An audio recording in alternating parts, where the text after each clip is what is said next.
it's Lauren from Eros and Hearts, and this is my first video blog. And I wanted to process through some difficult heart emotions live and sharing what a somatic process looks like when we are processing our own emotions without projecting on another person, and fully owning our experience and being in it and sharing from a really vulnerable place. And I've been cultivating this practice for a number of years within the community that I live in, and we often invite each other to share how we're doing, but from a somatic way, meaning what is alive in the body right now, not the story of what's happening, but what is the felt sense experience of what my body is going through in the moment. So in my previous blog, I shared that I met a new man. I'm really excited about him. We had a connection. It seemed really sweet. And then he was supposed to meet me this weekend, and I could already sense in the field that there was some static and some blockages. And I couldn't really figure out what that was because I kept checking in with him like, hey, do you still want to come? And he's like, yeah, it's all good. And then I could feel his energetic distance getting wider and wider. And finally, after being like, hey, are you coming to visit me from the other side of the island? And his answer was no. And I finally got clarity this morning, which really helped process through some of the limbo-y heaviness that I was feeling in my body. There's still some impact there, but I was relieved with that communication of just, he's not coming because he needs to be in his own experience. He's processing his own things. He's on his own journey. He has other things he needs to tend to without getting into too much detail. And I went through a big series of emotions and sensations, and it's also a testament to how much my body already knows. Like when he sent the voice memo this morning, I didn't get a feeling of relief like, oh, he's coming and it's going to be so sweet. I was like, my body braced for, oh, he's not coming. And my heart like sank to my stomach, and I felt really nervous and disappointed. But I will kind of breathe into and talk you through what it's like to deepen into your own experience and just track what's going on without necessarily needing to change the experience, and also how to communicate those things in a conscious, aware way. So if you're doing this practice, I would invite you to sit in a way that you can feel relaxed and open. You're still somewhat holding the weight of your body, but you're not tense. And the practice that I've been leaning into lately, which is this going to be a little bit of a dichotomy, is to surrender the weight of your body. So right when I said that, I felt my skin drop. I felt kind of like the tension around my hips drop. I'm feeling my hip bones sink into the cushion. My words are slowing down. And especially relaxing open the jaw and the tongue. This is where I hold so much of my tension. So bringing awareness to the mouth and the jaw. And the next guide is to let go of the control of the breath. And right before I do that, I usually take a few deep breaths, like, oh, I really need to inspire more breath before I let go of the breath. So I'm controlling that breath, and it's nice to take a few of those breaths and oxygenate, clear the air. And sometimes it helps me surrender the weight of my body on the exhale.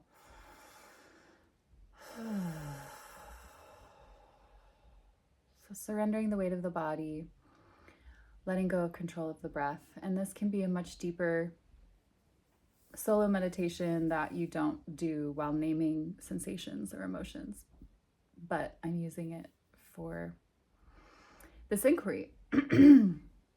So, surrendering the weight of the body, letting go of control of the breath. My awareness and my attention immediately goes to my chest and my heart. And there kind of feels like there's this hollow chamber that goes from my heart down, maybe to my solar plexus or my stomach. And then there's kind of this like holding tension in my chest and my heart. And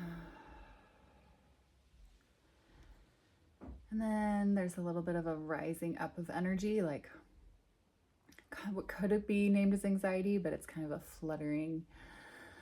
Whew. And I had a lot of that this morning, so much so that like my chest was trembling, like it was shaking off some of the residue of, again, this is a story of what it felt like to have someone that was going to be here pull back their energy. And this was like before the communication happened. So I was like in this heavy limbo. So I would say the majority of my sensations this morning were this like heavy, dense, sinking feeling. Kind of that feeling when your stomach pulls out from underneath you. You're like, ooh. And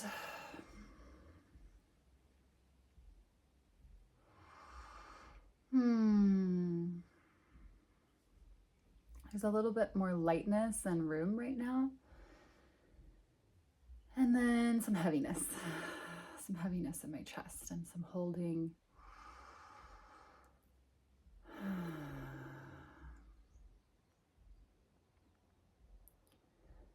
And if you were doing this practice on your own and you would be laying down for this solo meditation and there would be no talking or sharing.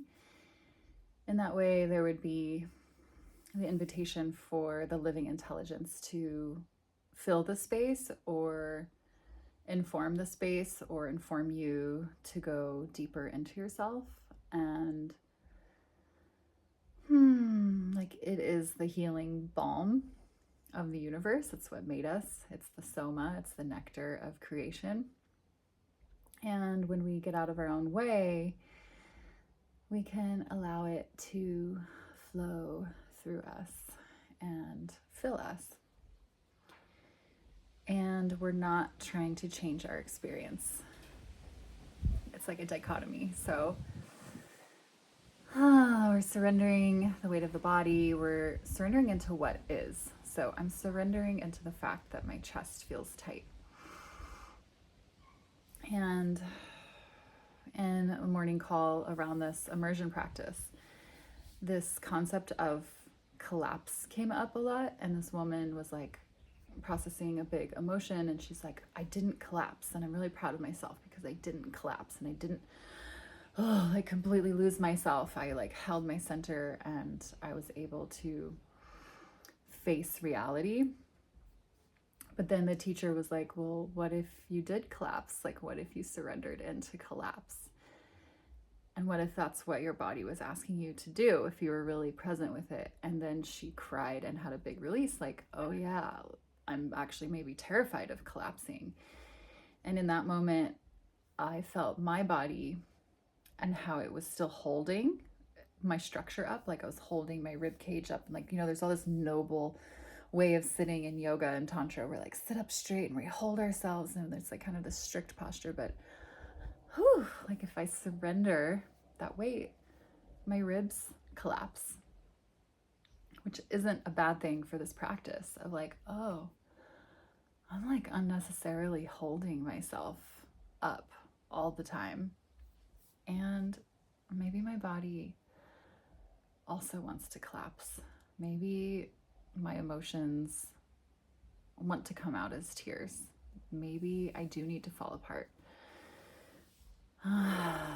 And then there's relief after that. There's relief after the collapse. It's not why we're doing it, but it's like, oh, I can just surrender and let go.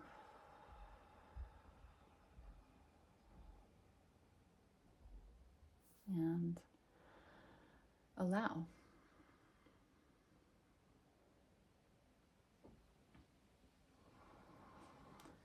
So I'm relaxing my throat muscles. I can relax our jaw again. And maybe we just sit in silence for a few moments and feel what arises when we surrender the weight of the body. Let go of control of the breath.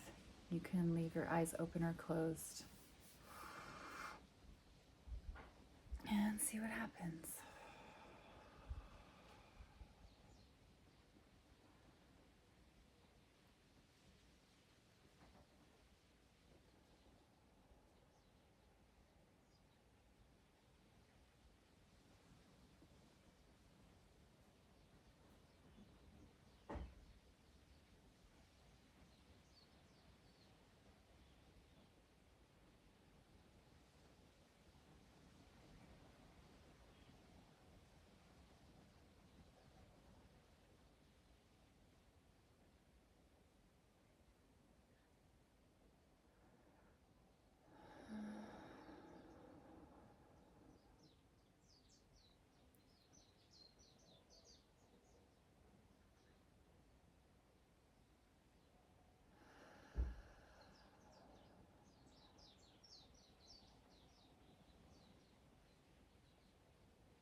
So you can drop the inquiry inside of your body. What is my experience before my conditioned mind labels it or tries to change it?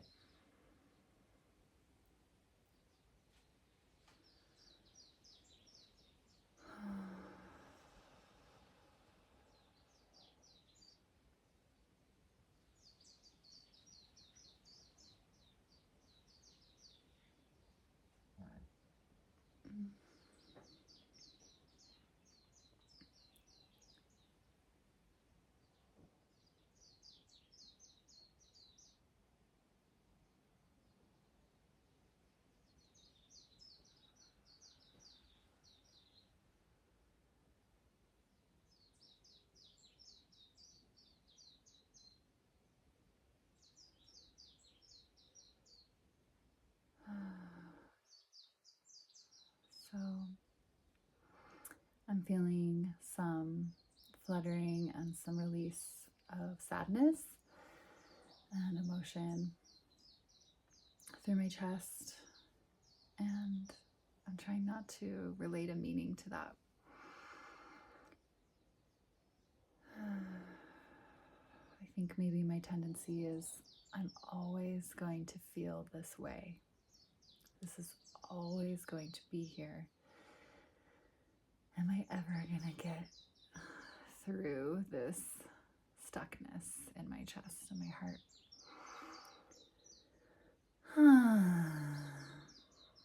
Curious what's arising in you, how you're feeling. Maybe you're feeling a lightness of being and peace.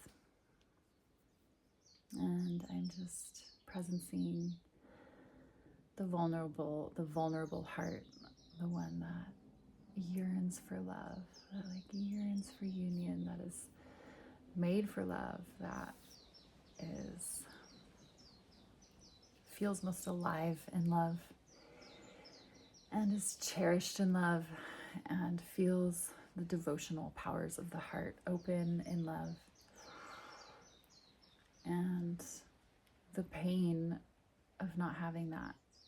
And I've been in that for a while, like a long while, and this missed connection, or whatever it is, whatever it's developing into, kind of hit that wound of like, oh, it was like so close to be in devotional space. And again, not labeling it, I don't know what it was going to be, but the heart just wants to be held. My heart just wants to be held. And I get to hold my heart even more, even with more presence, with more love, and with less expectation of it changing. Of like, what if this burning sadness never went away?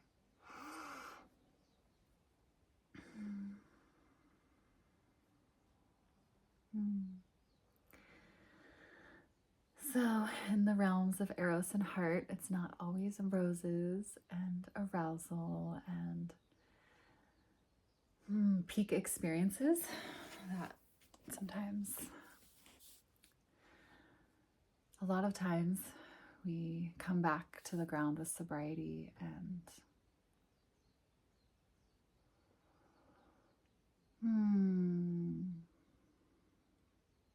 just our own ground, holding ourselves. So thank you if you've made it this far. I'm sending you a big heart squeeze, and I'm not saying that we don't need others to heal and we can heal all on our own, but we can do a little bit of our own work along the way and do our best to regulate ourselves, hold ourselves, and give space for what's naturally arising inside of us.